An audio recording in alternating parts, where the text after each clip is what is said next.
Assalamualaikum warahmatullahi wabarakatuh. Pada kesempatan malam hari yang penuh dengan kebahagiaan dan kedamaian ini, kami akan menyampaikan koreksi. Ya, bukan berarti ketika kami sering mengoreksi orang lain terus saya lupa akan kelemahan diri saya pribadi, ya tidak, sama-sama. Yang mengerti kelemahan saya bukan saya, malah panjenengan semua. Tapi saya kan jujur sudah mengaku bahwa saya ini orang yang banyak kekurangannya, kurang ilmunya, kurang segalanya. Oleh sebab itu, jika panjenengan semua menulis komentar di kolom komentar channel ini, ya sebagian tetap saya baca dan saya ambil ya manfaatnya, nasihatnya, sama-sama.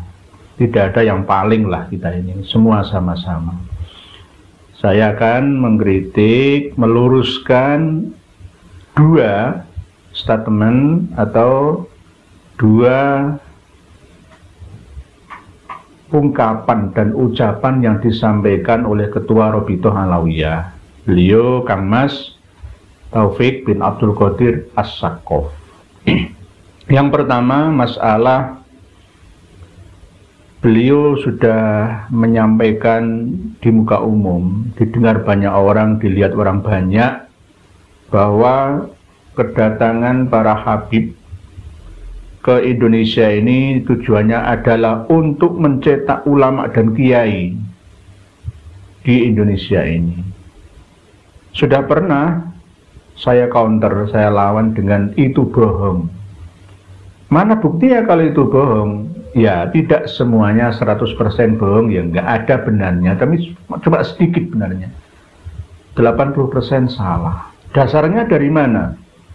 Harus ada data referensi. Kalau tidak ada, berarti saya fitnah.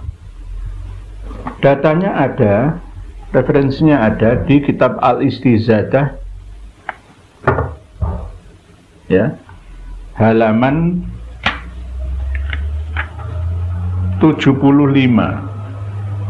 juz 2, halaman 75, juz 2.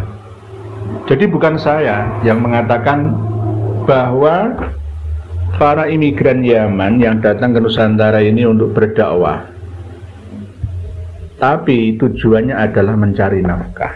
Karena kondisi di Hadramaut ini sedang paceklik dan kelaparan.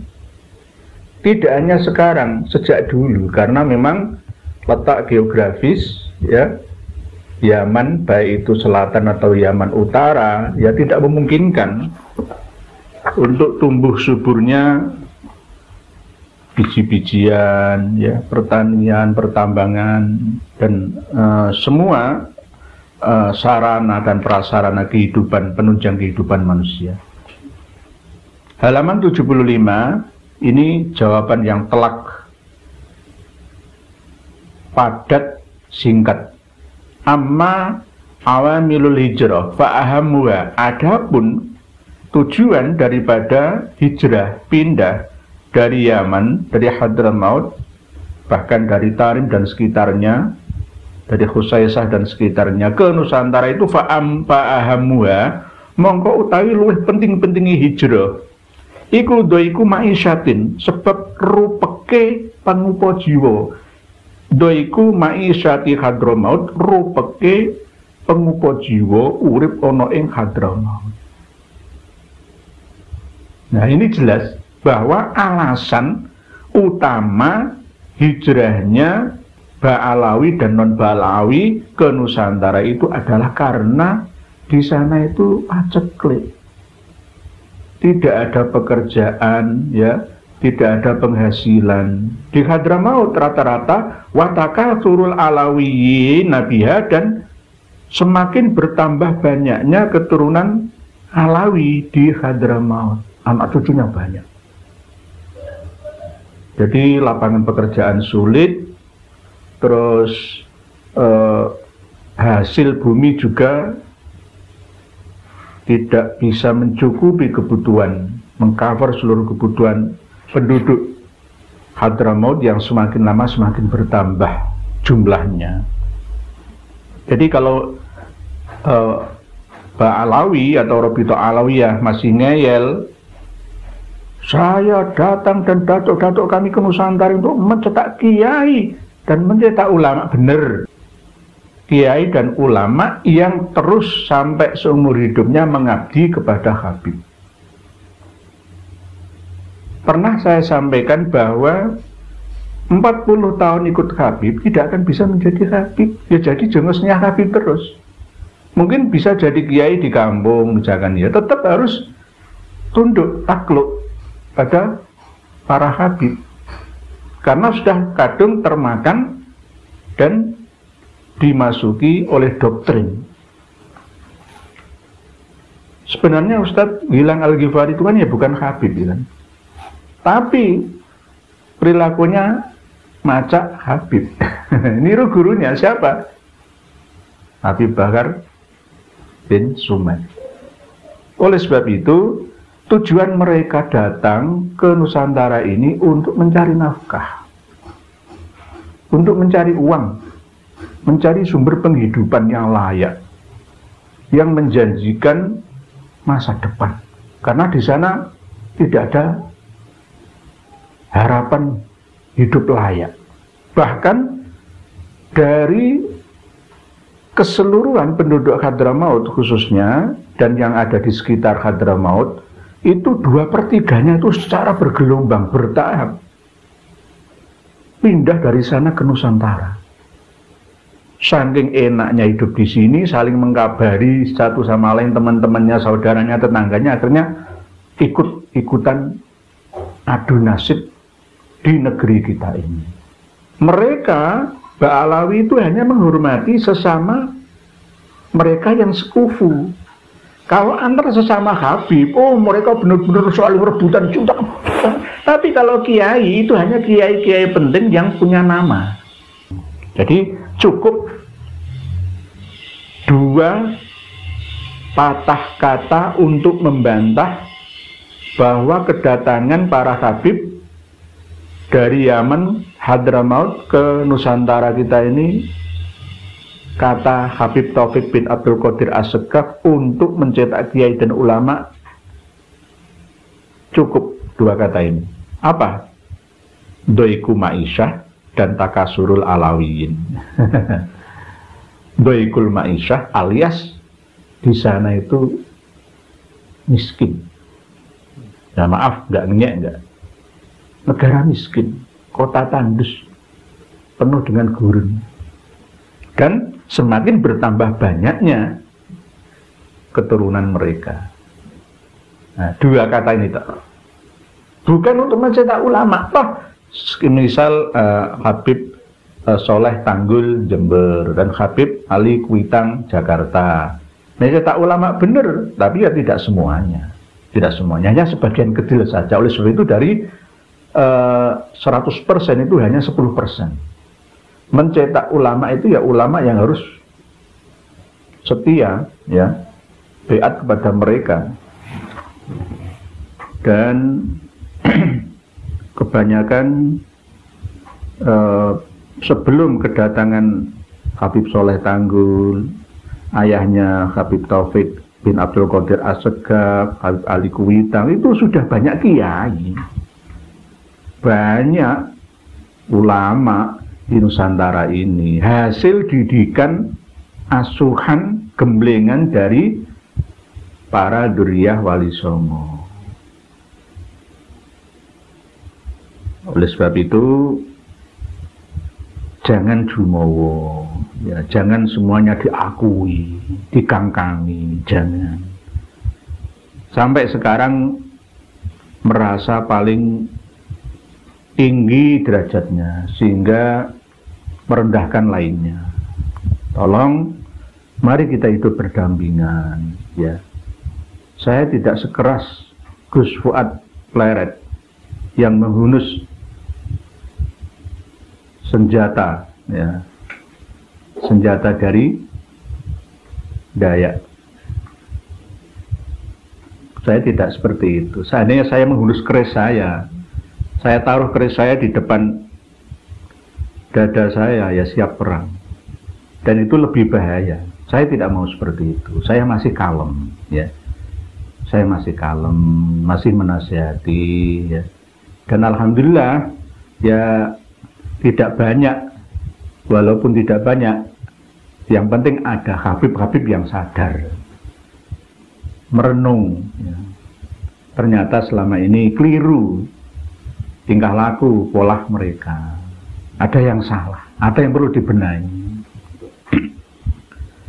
Para pemirsa dan pendengar sekalian, jawabannya adalah halaman 75, juz 2 kitab Al-Istizadah, juz awal sih, ini juz awal, maaf. Juz awal, juz pertama. Sekali lagi, juz pertama. Halaman 75, juz pertama, pasal yang ke-8, yang menerangkan tentang tujuan hijrahnya Ba'alawi dan non-Ba'alawi dari Hadramaut Yaman dan sekitarnya ke Nusantara. Bukan untuk mencetak kiai dan ulama, bukan, tapi untuk mencari kehidupan yang lebih baik, alias karena di sana miskin, ya, negara miskin, tidak ada penghasilan, ya, doiku ma'isyah, ya, dan semakin bertambahnya penduduk Hadramaut termasuk keturunan Ba'alawi, sehingga akses lapangan kerja sulit didapatkan di sana.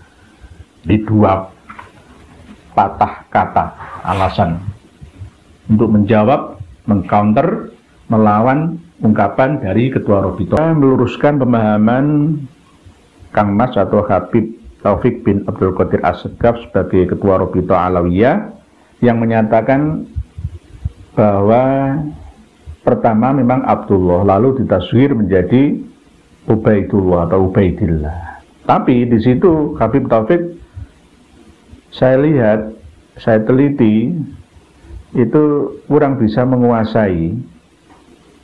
Lawang Imam Ahmad Al-Muhajir atau Al-Abah mempunyai anak yang bernama Jadid itu ya. Dan itu diulang-ulang, ya, berkali-kali. Berarti kan beliau kurang paham, atau mungkin sabukul lisan, atau mungkin kurang konsentrasi, atau bagaimana. Sudah banyak yang tahu bahwa Imam Ahmad Al-Abah itu sesuai dengan Asy-Syajarah Al-Mubarakah hanya memiliki 3 orang anak, Muhammad, Abu Ja'far, Birroy, wa Ali Birromlah Palestina, wal Husain bin Naisabur. Wakila dalam kitab Ar-Raudhul Jali, ya, karangan Syekh Murtadha Az-Zabidi, wakila ada tambahan lagi yaitu wa Abdullah, katanya, ya. Dan yang disepakati oleh An-Nasabun, para pakar nasab, adalah yang dari keturunan Muhammad Abu Ja'far. Yang lainnya itu tidak disepakati, khususnya yang keturunannya Abdullah atau Ubaidillah. Kalau di sini ini masih kadang Imam atau Syekh atau Habib Ali bin Abu Bakar As-Sakroni menyebutkan kadang Abdullah, ya kadang Ubaidullah, Ubaidillah, kadang-kadang. Lah, Habib Taufik menerangkannya itu bulat. Lihat videonya, coba teliti dan pahami bahwa yang diutus untuk mencari pengukuhan, pengakuan, penetapan isbat nasab itu Ali bin Muhammad bin Jadid, katanya bin Ahmad Al-Muhajir. Jadid itu bukan bin Ahmad Al-Muhajir, bin Abdullah kalau ada, bin Ubaidillah, bin Ahmad, kan begitu harusnya. Tidak Ali bin Muhammad bin Jadid. Kan sudah kita ketahui Ubaidillah itu mempunyai 3 orang anak yaitu Basri atau Ismail, terus Alwi dan Jadid. Jadid itu artinya kan baru, jadi anak yang baru dilahirkan, lahirnya itu di Hadramaut. Yang dari Basrah itu yang lahir duluan adalah Basri, ya, atau Ismail dan Alwi. Yang Jadid itu lahir di Hadramaut. Ini sejarahnya seperti itu. Kok tiba-tiba Habib Taufik memahaminya justru malah keliru. Kelirunya tambah Basri bin Ahmad mau piye? Bulet namanya. Oleh sebab itu saya luruskan apa yang disampaikan oleh Habib Taufik itu tidak benar, alias kurang fokus, kurang teliti. Coba nanti video yang saya sampaikan ini tolong dikoreksi lagi. Jika Habib Taufik bin Abdul Qadir Asghaf ini juga mau menerima masukan, mau dinasehati, sama-sama saling menasehati. Jangan menganggap angin lalu orang yang menasehati panjenengan. Karena apa? Orang yang terbiasa menasehati orang itu penyakitnya adalah kesombongan. Saya kadang-kadang itu merefleksi, ya, muhasabah diri saya sendiri pada waktu saya pas tenang tidak mengajar santri atau ceramah di hadapan jamaah. Saya kadang-kadang lebih memilih menjadi orang biasa saja yang tidak mau terkenal, tidak dikenal. Karena kadang-kadang kita ini lupa akan kekurangan diri. Sering menasihati orang, justru malah kita sendiri sombong tidak menerima nasihat dari orang lain. Inilah yang tidak baik menurut saya. Jika kita tidak pernah berada di bawah, hanya terus di atas saja, maka gajah di pelupuk mata itu tidak akan kelihatan. Kekurangan kita yang besar itu tidak akan pernah terlihat oleh diri kita. Malah justru semut di seberang lautan malah sangat kelihatan. Selalu mencari kelemahan, kekurangan, kesalahan orang lain. Audiens jamaah Jum'ah itu lebih cerdas daripada khotibnya. Karena jamaah Jum'ah yang Jumatan itu dia bisa memilih masjid mana. Sudah pernah dan bisa membandingkan mana ceramah yang berkualitas dan mana yang kurang berkualitas. Lah, kalau khotib kan tidak pernah mendengarkan ceramah khotbah. Dia setiap Jumat itu khotib, terus jadi khotib, terus khotbah di masjid sana, jadwal rutin seperti saya. Karena saya terus sering seneng nggak mau jadi khotib, kepingin mendengarkan saja. Kadang-kadang ya, gitu, kadang-kadang. Karena apa itu tadi? Gajah di pelupuk mata tidak terlihat, kelihatan. Semut di seberang lautan malah justru kelihatan. Oleh sebab itu, penyakit utama dari para penganjur agama, termasuk saya, penyakit yang akut itu adalah tidak mau menerima nasihat karena merasa paling benar. Sama seperti pengacara, sama seperti hakim, sama seperti jaksa. Itu dia tuh kalau masalah hukum kan nguayalan terus, nggak mau kalah dia. Ini kan beda, itulah masalah hukum negara. Tapi kalau hukum agama kita harus mau menerima, walaupun tetap berpegang teguh pada pendapatnya, konsisten tetap, tapi juga harus mau menerima. Jadi sama seperti yang disampaikan oleh Habib Taufik tentang keturunan dari Ahmad Al-Abbah, kok ada Jadid itu bagaimana? Beberapa kali ya keturunan dari Imam Ahmad yang datang ke Hadramaut itu tidak diakui, memang diragukan memang. Pertama kali tidak Ali bin Muhammad bin Jadid saja yang diutus untuk menemui jamaah haji pas musim haji, jamaah haji dari Irak dan jamaah haji dari Yaman. Tidak hanya itu, berkali-kali. Ini ada apa? Ini kan karena memang banyaknya tidak percaya bahwa ada keturunan Nabi Ba'alawi yang ada di Yaman, Hadramaut, Tarim, dan sekitarnya.